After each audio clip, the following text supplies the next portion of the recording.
This lecture is about the reproductive system. I'll start with a quick overview and then focus on the male reproductive system. As with the urinary and digestive systems, the reproductive system has primary and accessory reproductive organs. The primary sex organs, or gonads, include the testes in the male and the ovaries in the female.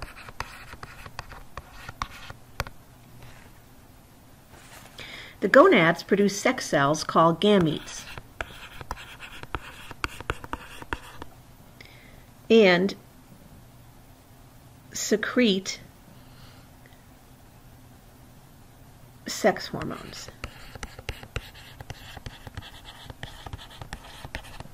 Gametes include both the sperm or the egg.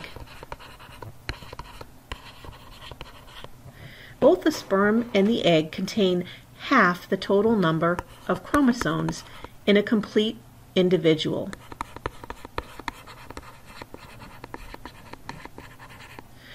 So they have actually 23 chromosomes, N equals 23, and they're said to be haploid. When the egg and the sperm unite, the fertilized egg has 46 chromosomes, so N equals 46, and the fertilized egg is said to be diploid. Accessory reproductive organs include ducts, glands, and external genitalia, and these actually aid in reproduction.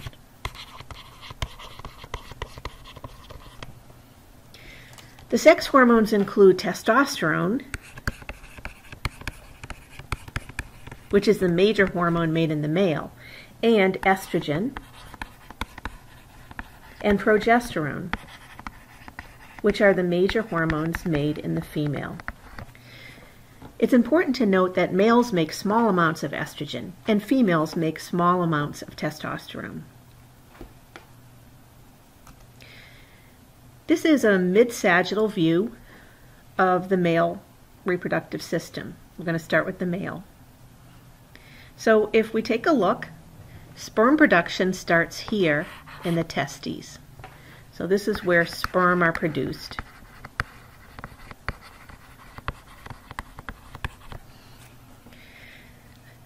From the testes, the sperm are going to travel through a series of tubes into larger tubes called the epididymis. And from the epididymis, the sperm are going to travel up through the vas deferens or ductus deferens, and then the ductus deferens is going to loop over the ureter, right here, the ureter, and then proceed down onto the posterior part of the bladder. This is the bladder here, where it's going to widen a bit in what's called the ampulla of the ductus deferens. Ampulla just means an enlargement. And it will dump through the ejaculatory duct into the urethra, where it will eventually leave the body. Now, along the way, the sperm is going to encounter secretions by accessory organs. So there are accessory organs or glands that help the sperm along its path. And those include the seminal vesicles, which you can see right here. So secretions are added to the sperm. Then we have the prostate gland here, which is right here. That's going to add secretions. And finally, the bulbourethral glands right here will add secretions. You'll notice that the testes are actually inside a sac, which is called the scrotum. The scrotum consists of fat, muscles, and connective tissue, and it lies outside of the body. So again, if we were to follow the pathway from the testes, it would be from the testes to the epididymis, to the ductus deferens, to the urethra.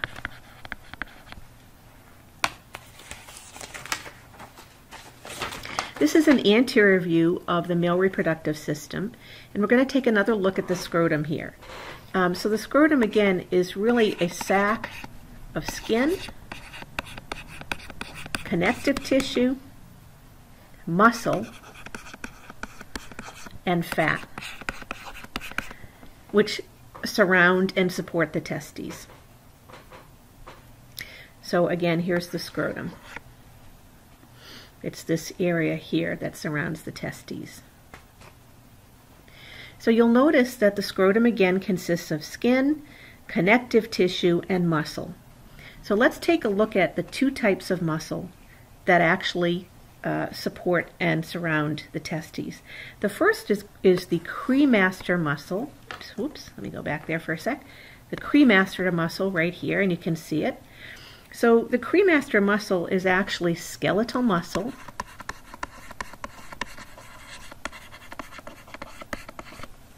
And it arises from the internal oblique muscles.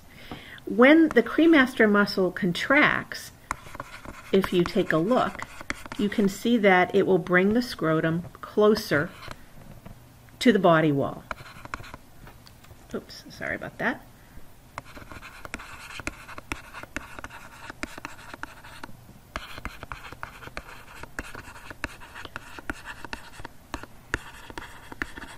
The other muscle that's in the scrotum is called the dartos muscle.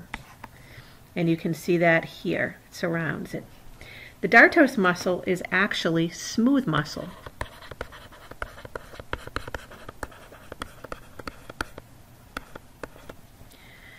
And what happens to the dartos muscle is that when it's cold, it becomes wrinkled.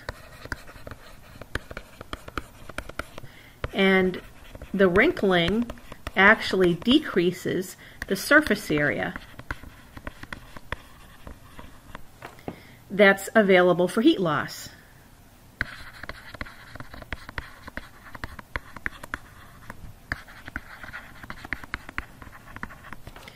So if you think about it again, you have the cremaster muscles which pull the testes closer to the body. And that keeps the testes warm. And you also have the dartos muscles that wrinkle up when it's cold, reducing the area available for heat loss. So both of these muscles work to regulate the temperature within the testes. And why would we need to do that? In fact, why are the testes outside of the body? This is very different than females, where the ovaries are inside the body and protected. Well, it just so happens that the temperature within the body is 36.2 degrees centigrade. And the temperature in the testes is 33.2 degrees centigrade. So it's about 3 degrees cooler in the testes outside of the body than inside the body.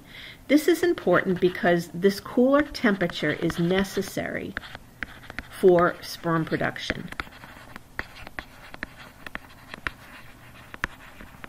So again, it needs to be cooler in the testes in order for sperm production to occur, and this is how it happens, by having them outside of the body. Now, just a couple of other structures while we're looking at this picture. You'll notice that the testes, along with the muscles and the spermatic artery, spermatic vein, and ductus deferens are all enclosed in what's known as the spermatic cord. And the cord actually goes through the body wall. As it goes through the muscle, it stays in its intact form as a cord. But once it gets into the body cavity, it splits open, where the spermatic artery and vein head upward, and the vas deferens, or the ductus deferens, dumps into the back of the bladder.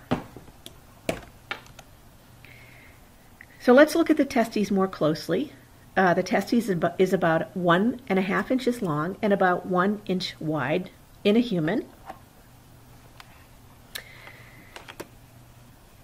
The testes itself is surrounded by 2 tissues. The outer tissue is called the tunica vaginalis. This is the outer layer around the testes.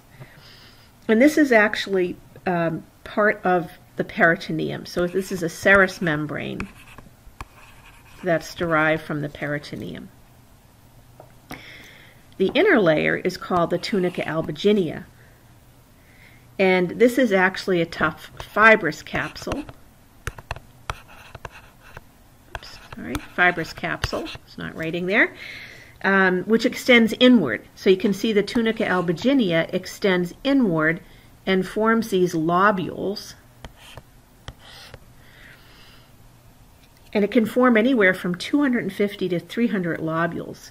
Each lobule consists of 1 to 4 seminiferous tubules. And the seminiferous tubules are actually where the sperm is made. So again, the tunica albuginea forms the lobules, and in each lobule is 1 to 4 seminiferous tubules. So if we take a look here, the seminiferous tubules can be seen over here on a photomicrograph. And if we take a look at that, this is the tube, and inside here is the lumen. So the cells that make up the tube make the sperm, and they're released into the lumen. You'll also notice that there is another cell called the interstitial cell, and these are the cells that make testosterone. These make testosterone. So if we take a look now at the pathway of sperm now, we can see that it starts in the seminiferous tubules. So here we might just want to add, seminiferous tubules instead.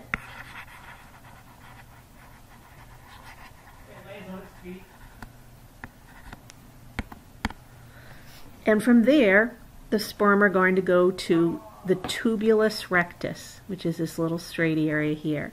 From the tubulus rectus, it's going to go to the rete testes. Oops, sorry about that.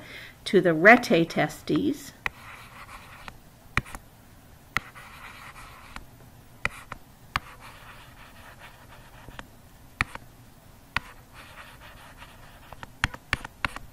And from here, from the rete testes, it's going to go to the efferent ductule, which is a straight part right here. And from the efferent ductule, it's going to enter into the epididymis, which is this twisted tube. The epididymis, if stretched out, would be about 20 feet long. It is highly coiled. From the epididymis, the sperm is going to enter the spermatic cord.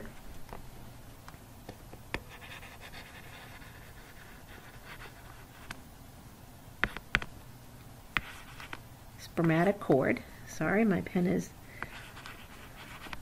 And from there, it's going to enter the ductus deferens and then finally into the urethra and out of the penis.